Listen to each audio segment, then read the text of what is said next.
আসসালামু আলাইকুম এভরিওয়ান। আজকে আমি নিয়ে এসেছি নুডলস রেসিপি। আমি একটি প্যাকেট নুডলস রান্না করেছি। এই যে আপনারা দেখতে পাচ্ছেন। তো এখানে মিস্টার নুডলস ছিল, আরও কয়েকটা ব্র্যান্ডের নুডলস ছিল, সাথে আমি কোয়েলের ডিমও দিয়েছি। তো পুরো ভিডিওটা দেখতে থাকুন।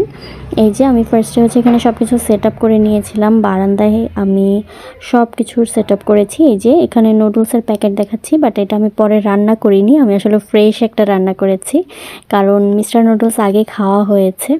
তো এখানে পেঁয়াজ কুচি, কাঁচামরিচ কুচি আছে, আর এখানে সবজিগুলো কেটে সুন্দর করে রেখে দিয়েছি। আর কিছু বেঁচে যাওয়া সবজি ছিল, সেগুলো সাজিয়ে রেখেছি। তো এই হচ্ছে আমার সেট আপ। তো কাটাকুটি শেষ করে আমি পাতিলটা গ্যাসের চুলায় বসিয়ে দিয়েছি, যেহেতু লাকড়ি দিয়ে রান্না করতে অনেক ভেজাল, আর বারান্দায় তো প্রচুর বাতাস থাকে। তো ফার্স্টে আমি তেল দিয়েছি, অ্যান্ড তারপরে পেঁয়াজ কাঁচামরিচ দিয়ে দিয়েছি। এটাকে কিছুক্ষণ ভেজে নিব।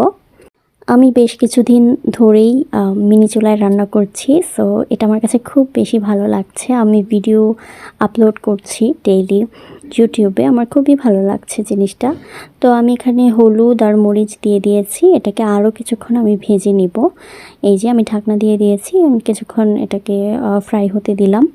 অ্যান্ড এই যে নাড়াচাড়া